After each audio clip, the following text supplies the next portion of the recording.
Hello everyone, कैसे हो आप सभी। स्वागत है आप सभी का हमारे YouTube channel Hindi book study में। आज हम देखेंगे इस वीडियो में स्टैंडर्ड 10th की हिंदी पाठ्य पुस्तक में दिए गए कविता 5 की, जिसका शीर्षक है मीरा के पद। ये जो कविता है वो लिखी है मीराबाई ने। मीराबाई के बारे में तो आप सबको जानकारी होगी, कौन थे वो।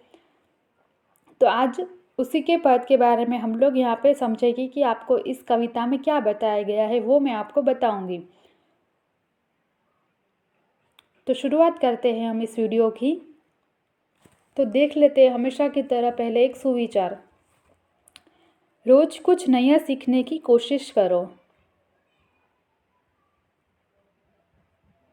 जैसे हर दिन एक नया सवेरा होता है, वैसे ही आपको किसी भी जगह पे किसी भी व्यक्ति से अगर कुछ भी सीखने को मिले तो सीख लेना चाहिए, क्योंकि क्या पता वो फ्यूचर में आपके काम आ जाए। क्योंकि कुछ भी सीखना हो वो अच्छी ही बात है, वो आपके लिए ही अच्छा है, किसी और के लिए नहीं। और सीखने में पैसे थोड़ी ना लगते हैं। तो फिर से मैं बता देती हूँ, रोज कुछ नया सीखने की कोशिश करो। ठीक है, तो देखते हैं अब मीरा के पद के बारे में। यहाँ पे 3 आपको पद दे रखे हैं। पहले देख लेते हैं मीराबाई के बारे में थोड़ा, जो आपको टेक्स्ट बुक में परिचय दे रखा है मैं उसके बारे में आपको बताऊंगी यहाँ पे। अगर आपके पास टेक्स्ट बुक हो तो आप वो भी लेके पढ़ सकते हो, या फिर मैं बता रही हूँ आपको सुनना और देखते जाना। अगर नहीं भी हो तो कोई बात नहीं है, मैं यहाँ पे आपको सब कुछ बता रही हूँ, क्योंकि मैंने यहाँ पे पूरे जो 3 पद दे रखे हैं वो मैंने इस वीडियो में लिखे ही है। तो हम पहले देख लेते हैं मीराबाई के बारे में थोड़ा, फिर पद के बारे में समझौते दूंगी मैं आपको, उसका क्या भावार्थ है वो बताऊंगी, फिर स्वाध्याय देखेंगे हम लोग। ठीक है, कुछ भी समझ में ना आए तो आप हमें कमेंट करके पूछ सकते हो। क्वेश्चन आपका जो भी डाउट हो माइंड में वो बता सकते हो। और मैंने डिस्क्रिप्शन में हमारी ईमेल आईडी भी दे रखी है, तो आप हमें उस पर भी मेल कर सकते हो। कोई सजेशन हो आपका तो आप वो भी हमें बता सकते हो।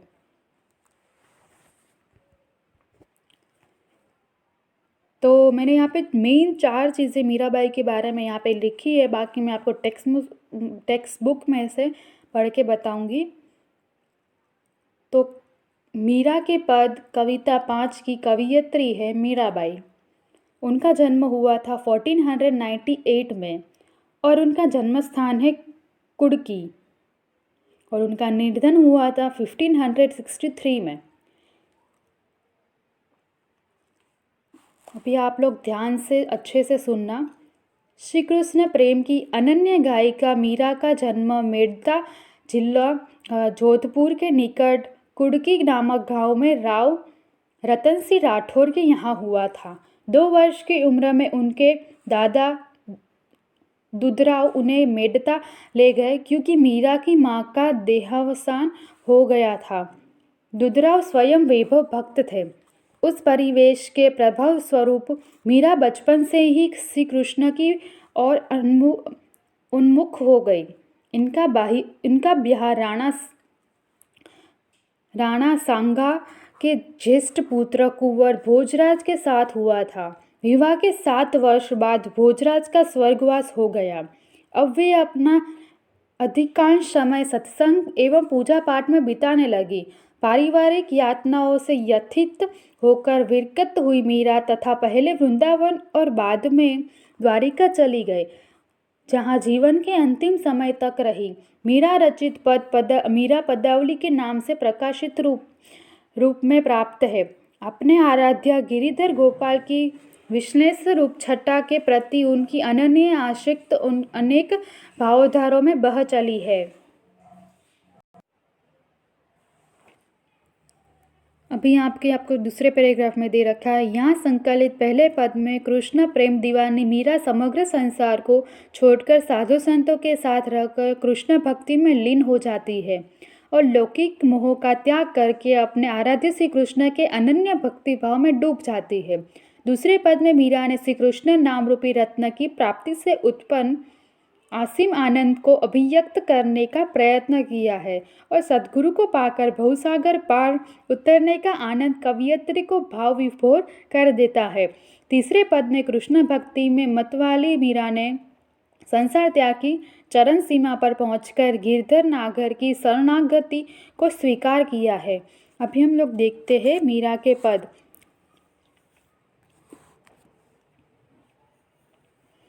तो मैं आपको पूरा मैंने यहाँ पे आपको सारे तीनों पद लिखे हुए हैं। मैं पढ़ती हूँ फर्स्ट पद। मेरे तो गिरिधर गोपाल दूसरा न कोई साधो सकल लोक जोई। भाई छोड़िया बंधु छोड़िया सगा सोई। साधु संग बैठी बैठी लोकलाज खोई। मैं आपको पूरे जो पद दे रखा है 10 लाइन का, वो मैं पूरा साथ में पढ़ रही हूँ, फिर साथ में उसका मैं आपको भावार्थ बताऊंगी। भगत देख राजी हुई जगत देखी रोई। असुवन जल सिंच सिंच प्रेम बोली बोई। दधी मथी गुट काढ़ी लियो दार दही छोई। राणा विष को प्यालो भेजियो पिए मगन होई। अब तो बात फैल गई जाने सब कोई। मीरा नाम लगन लागी होई सो होई। यहाँ पे आपको बहुत सारे ऐसे शब्द है जो जिसका अर्थ आपको नहीं पता होगा, तो मैं आपको पहले शब्द का अर्थ बताती हूँ, फिर मैं आपको इसका मतलब बताऊंगी कि इस पूरे पद का क्या अर्थ होता है। सकल का मतलब होता है सभी, लोक मतलब संसार, जोई शब्द का अर्थ है देख लिया, फिर छोड़िया मतलब त्याग किया, सगा मतलब सगे रिश्तेदार, सोई मतलब वहाँ भी, साधु मतलब संत महात्मा, लोकलाज का अर्थ है सांसारिक लाज शर्म, खोई मतलब गवा दी, भगत मतलब ईश्वर की भक्ति करने वाले लोग, फिर है राजी मतलब आनंद, जगत मतलब यहाँ अर्थ है सांसारिकता में लिप्त व्यक्ति, पछी असुवन मतलब आंसुओं के, प्रेम बेली मतलब प्रेम रूपी लता,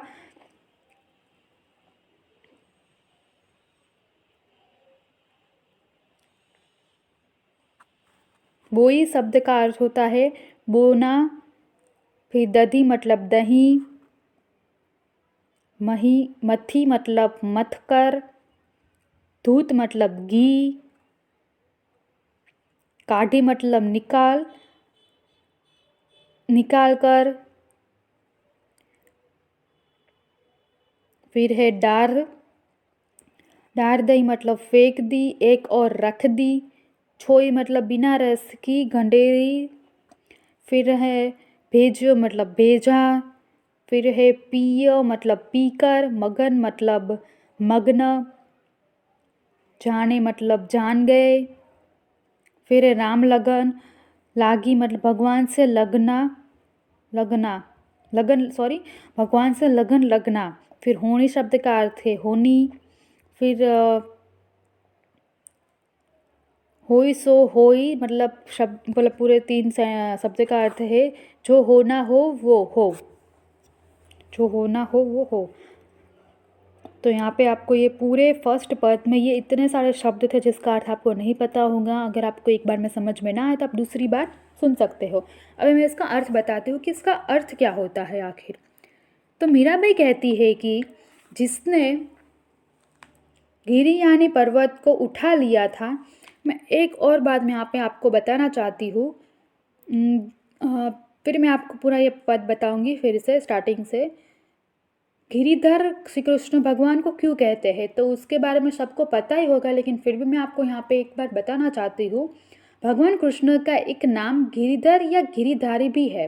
मतलब वृंदावन में गोवर्धन नाम का एक पर्वत है। पुराणों के अनुसार कृष्ण ने एक बार इंद्र के कोप से वज्र भूमि की रक्षा करने के लिए गोवर्धन पर्वत को अपनी उंगली पर उठा लिया था, इसलिए उनका नाम गिरधर या गिरिधारी नाम पड़ा। ये आपको पता ही होगा बहुत सारे लोगों को, लेकिन किसी को नहीं पता हो तो मैं यहाँ पे बताना चाहती हूँ। गिरिधर मतलब श्री कृष्ण भगवान। अभी मैं आपको फिर से फर्स्ट पद का बताती हूँ यहाँ पे कि क्या अर्थ है। मीराबाई कहती है कि जिसने गिरी यानी पर्वत को उठा लिया था वही श्री कृष्ण मेरे जीवन के एकमात्र आधार है। हे महानुभावों, मैंने सारा संसार छान मारा, श्री कृष्ण के अतिरिक्त मेरा कोई दूसरा नहीं है।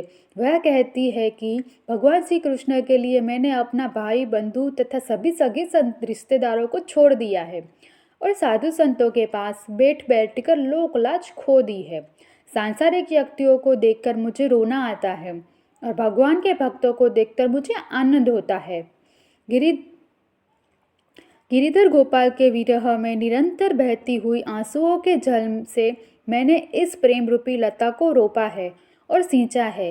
वह कहती है कि जैसे दही को मथकर घी निकाल लेने के बाद मथानी को एक और रख दिया जाता है, वैसे ही मैंने इस भव सागर का मथकर श्री कृष्ण की प्रेम रूपी सार तत्वों को एकत्र कर लिया है और सांसारिकता को किनारे रख दिया है। मीराबाई कहती है कि राणा ने जहर का प्याला भेजा था पर उसे मैंने खुशी खुशी पी लिया। वह कहती है कि अब तो श्री कृष्ण से उनकी प्रेम की बात चारों ओर फैल चुकी है और इसी बात की सबको जानकारी हो गई है। मीराबाई कहती है कि अब तो भगवान से उनकी लगन लग गई है, जो होना होगा वह होगा। तो ये पूरे फर्स्ट पद का अर्थ था। अगर एक बार में समझ में ना आए तो आप दूसरी बार सुन सकते हो और कोई भी डाउट हो तो कमेंट कर देना। सेकेंड आपको बोला है, पायो जी मैंने राम रतन धन पायो, वस्तु अमूल्य दी मेरे सतगुरु कर कृपा अपप्राण आयो। जन्म जन्म की पूंजी पाई जग में सबे खोवायो, खर्च नहीं कोई चोर न लेवे दिन दिन बढ़त सवायो। सदकी नाव खेवट्या सतगुरु भव सागर तरी आयो, मीरा के प्रभु गिरिधर नागर हरिक हरिक जस गायो। तो यहाँ पे ये सेकंड पद का अर्थ है। उसके पहले मैं बताऊँ आपको, उससे पहले देख लेते हैं इसके शब्दार्थ। पायो मतलब पाया, रतन मतलब रत्न, अमूल्य शब्द का अर्थ है अमूल्य, दी मतलब देना दिया, कृपा मतलब कृपा होना, अपनायो मतलब अपना लिया स्वीकार कर लिया, पूंजी मतलब धन, सबे मतलब सब, खोवायो मतलब खो दिया, खर्चे शब्द का अर्थ है खर्च होना, लेवे मतलब ले, बढ़त मतलब बढ़ती है, सवायु शब्द का अर्थ है सवाई है, सत्य शब्द का अर्थ होता है सत्य, फिर है खेवटिया मतलब नाव खेने वाला, फिर है भवसागर मतलब संसार रूपी सागर, तरी आयो का शब्द है पार कर लिया, नागर शब्द का अर्थ है चतुर और हरखी मतलब हर्ष और जश का शब्द का अर्थ है यश।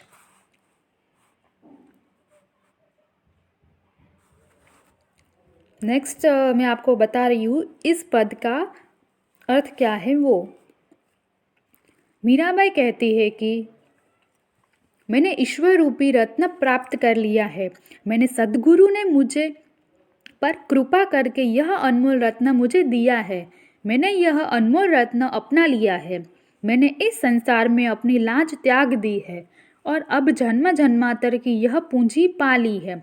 यह ऐसी पूंजी है कि जो न तो खर्च होती है और न कोई चोर इसे चुरा सकता है। इतना ही नहीं, इससे रोज सवाई वृद्धि होती रहती है। मीराबाई कहते हैं कि सच्चाई की इस नाव पर सवार होकर मैंने अपने सद्गुरु रूपी खेवनहार के साथ संसार रूपी सागर पार कर लिया है। मीरा खुश होकर भगवान कृष्ण का गुणगान करती है।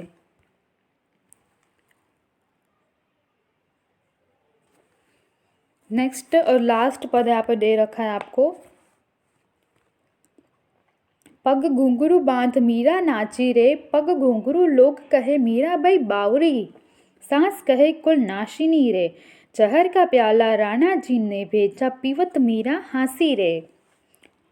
मैं तो अपने नारायण की हो गई आपी ही दासी रे, मीरा के प्रभु गिरिधर नागर बेग मिलो अविनाशी रे। यहाँ पे शब्दार्थ में आपको बता दूं पहले, पग मतलब पैर, कह मतलब कहते हैं, भाई मतलब हो गई, बावरी शब्द का अर्थ है दीवानी, कुल नाशिनी मतलब कुल परिवार का विनाश करने वाली, पीवत मतलब पीते हुए, हंसी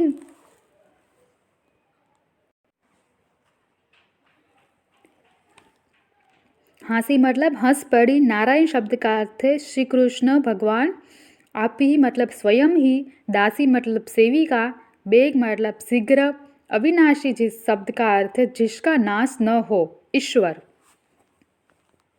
अभी मैं आपको इसका अर्थ बताती हूँ इस पद का, जो मैंने अभी शब्दार्थ पहले पढ़ा था उसका। मीराबाई भगवान कृष्ण के प्रेम में दीवानी हो गई है। वह अपना सब कुछ भूल गई है। वह अपने पैरों में घुंघरू बांधकर भगवत भक्ति में लीन होकर नाच रही है। लोग मीराबाई का यह रूप देखकर कहते हैं कि वह पागल हो गई है। मीराबाई की सास कहती है कि वह उनके कुल का अस्तित्व समाप्त करने वाली कुल नाशिनी है। यह सब देखकर राणा ने मीराबाई को मारने के लिए जहर से भरा हुआ प्याला उनको भेजा, पर मीराबाई निश्चिंत होकर वह जहर भी हंसते हंसते पी गई।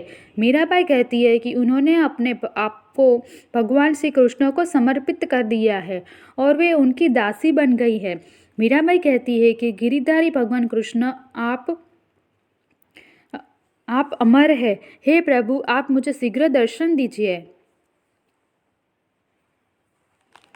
अभी मैं आपको है ना यहाँ पे ये जो पूरा मैंने तीनों पद का अर्थ बताया है, इसका मैं सार बताना चाहती हूँ तीनों पद का। तो पहले पद का सार होता है, मीराबाई ने गिरिधर गोपाल को ही अपने जीवन का आधार बना लिया है। वे अपने भाई बंधु सगे संबंधी को त्याग कर ईश्वर की शरण में आ गई है। उन्हें साधु संतों की संगति में बैठने में कोई लाज शर्म नहीं है। उन्हें ईश्वर से लगन लग गई है। वे कहते हैं कि अब जो होना हो वह हो। सेकंड पद का सार निकलता है इस कविता का, मीराबाई के लिए ईश्वर की भक्ति किसी अमूल्य रत्न की भांति है। भांति मतलब समान है। इस रत्न को पाकर वे अत्यंत प्रसन्न है। वे ईश्वर की भक्ति को जन्म जन्मांतर की एक ऐसी पूंजी मानती है जो निरंतर अधिक से अधिक बढ़ती ही जाती है। सद्गुरु की कृपा से वे भवसागर पार कर आई है और ईश्वर का गुणगान करती नहीं थकती। नेक्स्ट थर्ड पद में आपको सार निकलता है इस कविता का, मीराबाई भगवान कृष्ण के प्रेम में दीवानी हो गई है। वे अपना सब कुछ त्याग कर ईश्वर की भक्ति में लीन हो गई है। उन्होंने अपने आप को ईश्वर को समर्पित कर दिया है और वे उनकी दासी बन गई है। तो ये था आपका कविता का भावार्थ अर्थ। अभी आप लोग स्वाध्याय देखेंगे, मैं आपको पूरा स्वाध्याय कराऊंगी। स्वाध्याय मैं आपको करो, उसमें कुछ भी डाउट हो तो कमेंट करके पूछ लेना। मैं बार बार बता रही हूँ, आपको कुछ भी समझ में ना इस पूरे वीडियो में कोई भी बात का आपको डाउट हो, क्वेश्चन हो तो हमें पूछ सकते हो। तो फर्स्ट यहाँ पे है, निम्नलिखित प्रश्नों के एक एक वाक्य में उत्तर लिखिए। तो पहला क्वेश्चन पूछा है, मीराबाई किसकी भक्ति करती थी? तो इसके उत्तर में आप लोग लिखना, मीराबाई श्री कृष्ण भगवान की भक्ति करती थी। नेक्स्ट क्वेश्चन है, मीराबाई को कौन सा धन मिल गया है? तो आप उत्तर में लिखना, मीराबाई को राम रतन धन मिल गया है। नेक्स्ट क्वेश्चन है, पैरों में घुंघरू देखकर मीरा की सास ने उन्हें क्या कहा? तो आंसर में आप लोग लिखना, पैरों में घुंघरू देखकर मीरा की सास ने उन्हें कुल नाशिनी कहा। नेक्स्ट क्वेश्चन है, मीरा को विष का प्याला किसने भेजा? उत्तर में आएगा, मीरा को विष का प्याला राणा जी ने भेजा था। नेक्स्ट क्वेश्चन है, किसकी कृपा से मीरा ने राम रतन धन पाया है? तो आंसर में लिखना आप लोग, सद्गुरु की कृपा से मीरा ने राम रतन धन पाया है। नेक्स्ट क्वेश्चन है, निम्नलिखित प्रश्नों के 2-3 वाक्य में उत्तर लिखिए। तो उसमें फर्स्ट क्वेश्चन है, गिरधर गोपाल के भक्ति करते हुए मीराबाई ने किस किस का त्याग किया? तो आप लोग उत्तर में लिखना, मीराबाई ने श्री कृष्ण को अपने जीवन का एकमात्र आधार बना लिया है। इसके लिए उन्होंने अपना सर्वस्व त्याग दिया था। उन्होंने अपने भाई बंधु परिवार तथा नाते रिश्ते के सभी लोगों का त्याग कर दिया था। नेक्स्ट क्वेश्चन है, मीरा के राम रतन धन की क्या विशेषताएं हैं? तो आंसर में आप लोग लिखना, मीरा ने अपने सद्गुरु की कृपा से राम रतन धन नामक अमूल्य वस्तु प्राप्त की थी। मीराबाई उससे अपने जन्म जन्मांतर की पूंजी मानती है। इस धन की ये विशेषता है कि यह न तो खर्च होता है और न कोई चोर इसे चुरा सकता है। इससे रोज रोज सवाई वृद्धि होती है। नेक्स्ट क्वेश्चन है, मीरा इस भवसागर को किस प्रकार पार करना चाहती है? तो उत्तर में आप लोग लिखना, मीराबाई को अपने सद्गुरु पर अपार श्रद्धा है। वे उन्हें हो भगवत भक्ति प्राप्त करने का आधार मानती है। वे सत्य सच्चाई की उस नाव पर बैठकर भवसागर पार करना चाहती है जिससे खेवनार उनके सद्गुरु होंगे। नेक्स्ट आपको पूछा है निम्नलिखित प्रश्नों के 5-6 वाक्य में उत्तर लिखिए। तो उसमें आपको फर्स्ट पूछा है भक्ति के मार्ग में कौन सा संकट आया क्वेश्चन मार्क, उससे वह कैसे पार हुई, मीराबाई कैसे पार हुई, ये पूछना चाहते हैं आप। तो आप लोग उत्तर में लिखना। मीरा श्री कृष्ण की अनन्य भक्त थी। कृष्ण के प्रेम में डूबकर उन्होंने सारी दुनियादारी भुला दी थी। मीरा कृष्ण की भक्ति में दीवानी हो गई थी। वह सब राणा जी को पसंद नहीं आया। उन्होंने मीरा को जान से मारने के लिए जहर से भरा हुआ प्याला उनके पास भेजा। मीरा इससे विचलित न हुई। उन्होंने यह जहर हंसते हंसते पी लिया, पर इस जहर का मीरा पर कोई असर नहीं हुआ। नेक्स्ट क्वेश्चन है मीरा के पदों के आधार पर सतगुरु की महिमा का वर्णन कीजिए। तो आपको यहाँ पे उत्तर में लिखना है कहावत है कि बिनु गुरु ज्ञान न होई, गुरु का महत्व सभी ने माना है। मीराबाई ने सद्गुरु को बहुत महत्व दिया है। मीरा सांसारिक जीवन को त्याग कर अपने आराध्य देव श्री कृष्ण की भक्ति पाकर मग्न है। वह इसे रत्न की उपमा देती है। वह इस अनमोल वस्तु को प्राप्त कराने का श्रेय अपने सद्गुरु को ही देती है और कहती है कि राम रतन रूपी धन उन्हें उनके सद्गुरु की कृपा से प्राप्त हुआ है।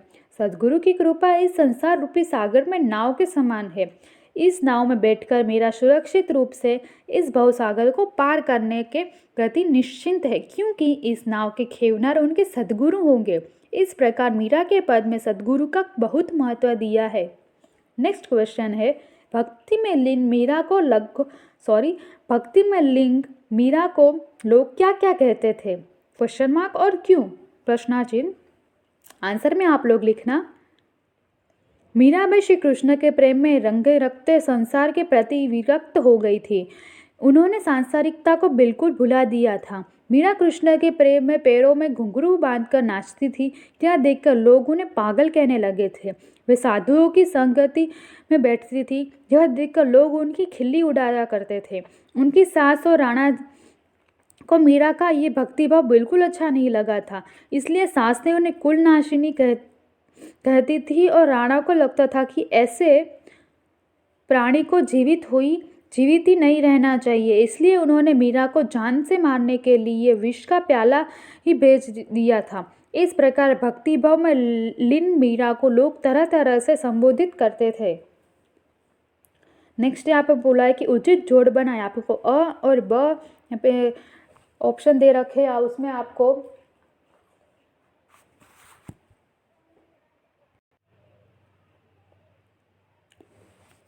यहाँ पे अ ब जो दे रखा है उसमें अ में क्वेश्चन है और ब में उसके उत्तर दे रखा है। तो मैं आपको उत्तर के साथ बताती हूँ।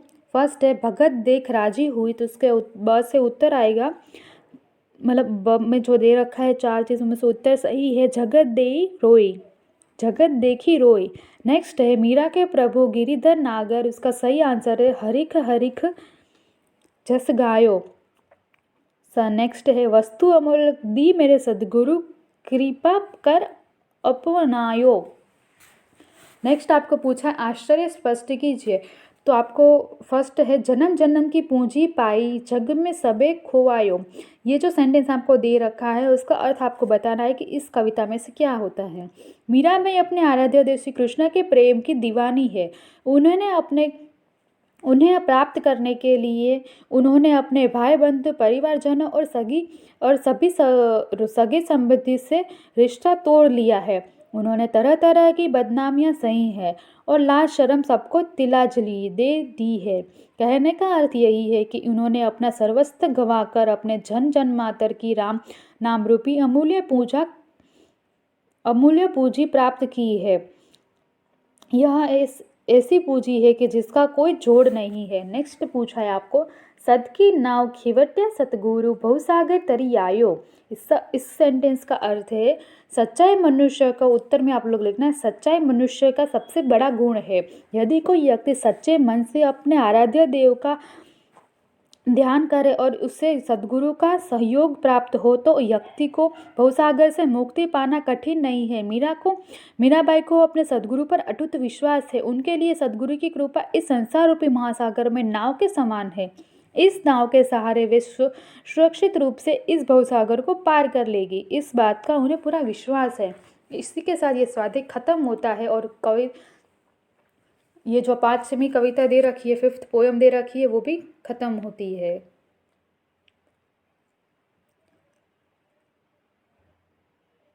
Thank you for watching my video. आपको ये हमारा वीडियो अच्छा लगा हो तो लाइक करना, शेयर करना और ऐसे ही नेक्स्ट सारे वीडियो देखने के लिए हमारे चैनल को सब्सक्राइब करना। और थैंक यू।